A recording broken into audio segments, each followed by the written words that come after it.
আসসালামু আলাইকুম ভাইয়া, আপনার প্রজেক্টটা রেডি হয়ে গেছে। দেখতে পাচ্ছেন এটা হচ্ছে প্রজেক্টের আউটলুক। এই যে দেখেন, এগুলো হচ্ছে ব্যাটারি, দুইটা ব্যাটারি ইউজ করছি। এটা হচ্ছে নেগেটিভ প্রান্ত, এটা হচ্ছে পজিটিভ প্রান্ত। এই যে স্প্রিং এর দিকে হচ্ছে, এই যে স্প্রিং এর দিকে হচ্ছে নেগেটিভটা কানেক্ট করবেন।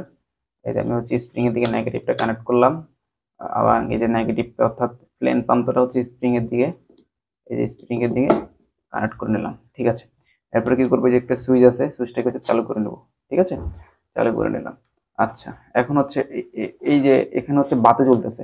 বাতি জ্বলতেছে মানে হচ্ছে ব্যাটারি, এই যে ব্যাটারি গুলো চার্জ হচ্ছে। ঠিক আছে, মানে হচ্ছে ইন্ডিকেটর বাতিটা জ্বলতেছে, মানে হচ্ছে ব্যাটারিটা চার্জ হচ্ছে। কারণ হচ্ছে কি, এখানে আমার এখানে প্রচুর আলো, এই যে প্রচুর আলো। আমি যখন সোলার উপরে আলোটা সরাই দিব, দেখতে পাচ্ছেন এই চার্জিং মোডটা বন্ধ হয়ে গেছে এবং হচ্ছে বাতিটা স্বয়ংক্রিয়ভাবে জ্বলতেছে, মানে বাসা বাড়ির যে বাতিটা থাকবে আর কি। হ্যাঁ, এই দেখেন। ঠিক আছে, এই দেখেন। তো আমি একটু আলোটা কমিয়ে নিই আমার এখানের, এখন দেখি কি হয়। এই দেখেন।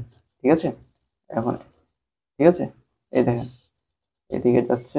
যে কোনো ধরনের বিজ্ঞান প্রজেক্ট আমাদের কাছ থেকে নেওয়ার জন্য গুগলে গিয়ে বিজ্ঞান প্রজেক্ট ডট কম লিখে সার্চ করেন, তাহলে হচ্ছে আমাদের ওয়েবসাইটটা পেয়ে যাবেন। সকলকে অসংখ্য ধন্যবাদ ভিডিওটি দেখার জন্য।